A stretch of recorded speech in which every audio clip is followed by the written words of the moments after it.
नमस्कार, मैं प्रोफेसर सतीश चंद्र झा अपने चैनल में आपका पुनः स्वागत करते हैं। यदि आप ज्योतिष शास्त्र में विश्वास रखते हैं तो यह आपको मानना ही पड़ेगा कि संपूर्ण मानव जीवन पर सभी ग्रहों का कुछ न कुछ प्रभाव अवश्य ही पड़ता है।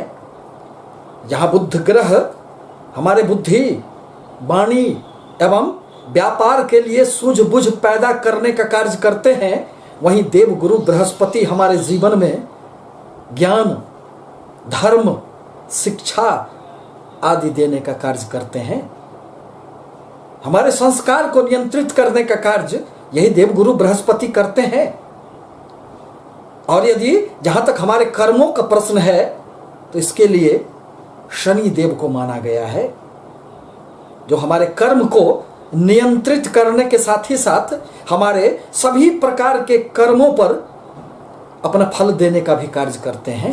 यही कर्म के देवता और न्याय प्रदाता शनि देव 23 मई 2021 को मकर राशि में अपनी ही राशि में बकरी होने वाले हैं। 141 दिनों तक अर्थात 11 अक्टूबर 2021 तक इसी अवस्था में रहकर पुनः मार्गी हो जाएंगे। शनि मुख्य रूप से शारीरिक श्रम संबंधित व्यवसायों एवं उससे जुड़े व्यक्तियों के कारक माने जाते हैं।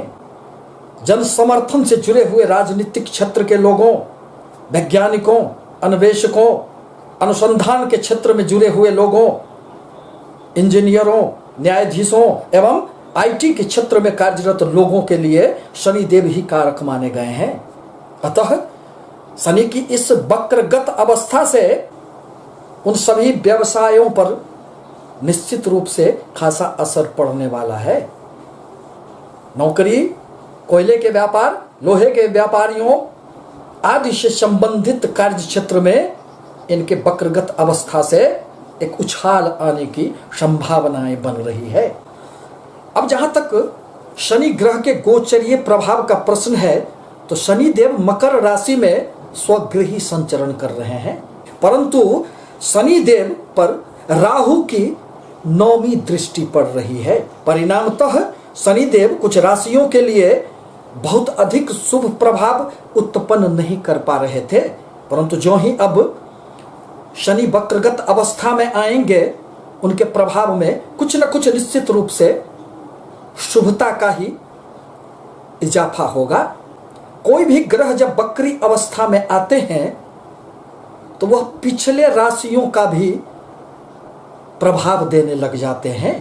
शनि देव अभी मकर राशि में संचरण कर रहे हैं, अतः वह वक्रगत अवस्था में रहने पर धनु राशि से संबंधित भी अब वह फल देने लग जाएंगे, जिसके प्रभाव स्वरूप कुछ राशियों को जहां अनेक प्रकार से खूब उन्नति होंगे और कुछ राशियां इससे बहुत अधिक प्रभावित हो जाएंगे। इसी संबंध में आज मैं मेष राशि अथवा मेष लग्न के संबंध में शनि के इस वक्रगत प्रभावों को लेकर आपके समक्ष उपस्थित हुआ हूं। यदि आपको अपना लग्न न पता हो, यदि चंद्र राशि आपको ज्ञात न हो, तो नाम राशि के आधार पर भी इस भविष्य फल को सुनकर लाभ प्राप्त कर सकते हैं। अब जहां तक मेष राशि का प्रश्न है तो मेष राशि के स्वामी मंगल होते हैं, अतः शनि इनके लिए बहुत अधिक कारक ग्रह नहीं माने जाते हैं, परंतु शनिदेव आपके दशम एवं लाभ भाव के स्वामी बनते हैं। अतः कर्म भाव के स्वामी शनिदेव आपके जीवन में हर क्षेत्र में, कार्य के क्षेत्र में खूब सफलता देने का कार्य करते हैं। मेष राशि के लिए शनिदेव अभी वर्तमान समय में सस नाम का राजयोग का निर्माण कर रहे हैं, जिसके प्रभाव स्वरूप यदि राजनीति के क्षेत्र में आप जुड़े हुए हैं तो आपको खूब सफलताएं प्राप्त होगी। नौकरी के क्षेत्र में पद प्रतिष्ठा का भी आपको सम्मान प्राप्त होगा, परंतु राहु के दृष्टि प्रभाव के कारण नौकरी के क्षेत्र में आपको वह सफलताएं प्राप्त नहीं हो रही थी जिसके कि आप हकदार हैं, क्योंकि शनि देव तो कर्म के प्रदाता हैं और वही आपके कर्म क्षेत्र में बैठकर आपको बहुत अधिक उन्नति देने का कार्य नहीं कर रहे थे, परंतु ज्यों ही शनि देव वक्रगत अवस्था में आएंगे, अब आपको भाग्य का भी भरपूर साथ मिलेगा और लाभ भी आपको खूब होंगे। साथ ही साथ आपका कोई भी रुका हुआ प्रमोशन इस अवधि में सफलताएं प्राप्त होगी, पद प्रतिष्ठा का लाभ मिलेगा। इस अवधि में आपको यात्राओं का भी खूब लाभ प्राप्त होगा और इन यात्राओं से आपके जीवन में अनेक प्रकार की सफलताएं प्राप्त होगी। आपके पति पत्नी के मध्य जो रिश्ते यदि बिगड़ गए थे तो उसमें भी अब निश्चित रूप से सुधार होंगे। व्यापारिक क्षेत्र में अब आपको उन्नति से कोई नहीं रोक सकता है। लोहे, कोयले एवं किसी भी प्रकार के कंस्ट्रक्शन के कार्य में लगे हुए लोगों को, व्यापारियों को इस अवधि में अब खूब लाभ होंगे। पिता के साथ आपके जो रिश्ते बिगड़े हुए थे, किसी भी प्रकार के मनमुटाव उत्पन्न हो गए थे, एक दूरियां उत्पन्न हो गई थी, असहमति की जो एक भावनाएं बन रही थी, अब वह भी समाप्त होंगे। दरअसल शनिदेव जिस भाव में बैठते हैं उस भाव के फल में निश्चित रूप से वृद्धि करने का कार्य करते हैं, परंतु आपके कर्म क्षेत्र में बैठकर शनिदेव पर राहु के दृष्टि पड़ने के कारण वह सफलताएं नहीं प्राप्त हो रही थी। शनिदेव की 3 दृष्टियां मानी गई है, जिसमें वह अपने तीसरे दृष्टि से आपके व्यय स्थान को देखने वाले हैं, जहां बृहस्पति की राशि है, मीन राशि है, जिसके साथ शनिदेव का सम संबंध रहने के कारण आपको बहुत अधिक अशुभ कार्यों में खर्चे नहीं होंगे। बाहरी स्थानों से आपको लाभ तो प्राप्त होंगे, व्यय की कुछ अधिकता देखी जा सकती है। अतः आवश्यकता है कि आप अपने आय व्यय पर निश्चित रूप से नियंत्रण रखें। शनिदेव की 7वीं दृष्टि अब आपके चतुर्थ स्थान पर पड़ने जा रहे हैं, जहां चंद्रमा की राशि है और चंद्रमा एवं शनि में अच्छे संबंध नहीं माने जाते हैं। परिणामतः भूमि, भवन, वाहन से संबंधित आपकी किसी भी प्रकार की गतिविधियों में कुछ विराम लगने की संभावनाएं बन रही है। मन में एक अशांति का भाव जागृत होगा।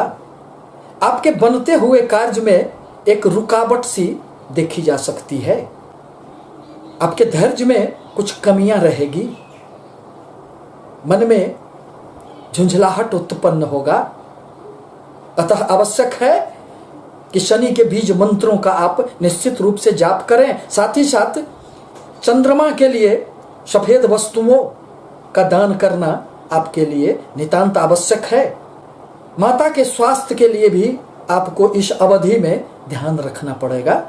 शनि देव की 10वीं दृष्टि अब आपके 7वें भाव पर पड़ रहे हैं, जहां शुक्र की राशि है।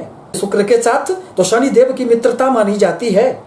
अतः इस अवधि में आपको व्यापार से निश्चित रूप से सफलताएं प्राप्त होगी।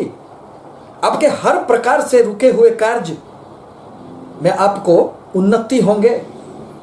यदि नौकरी के लिए संघर्षरत थे तो उसमें भी अब आपको सफलताएं प्राप्त होगी। ज्योतिष शास्त्रों को यदि माने तो कहा गया है कि कोई भी शुभ ग्रह यदि वक्री अवस्था में होते हैं तो उनके प्रभाव में, उनके शुभता में वृद्धि हो जाती है, और यदि अशुभ ग्रह वक्री होते हैं तो उनके अशुभता में वृद्धि हो जाती है। परंतु शनिदेव अपने ही राशि में स्वग्रही रहकर वक्री हो रहे हैं। अतः इनका प्रभाव आपके लिए सभी भावों पर बहुत अधिक अशुभ नहीं रहेगा। भाग्य का साथ मिलने से नौकरी में प्रमोशन प्राप्त होने की संभावनाएं बनेंगी एवं आपके लाभ के स्वामी भी शनिदेव बनते हैं। अतः इस अवधि में अनेक स्रोतों से, अनेक क्षेत्रों से आपको लाभ होने की निश्चित रूप से संभावनाएं बनेंगी और लाभ प्राप्त होंगे।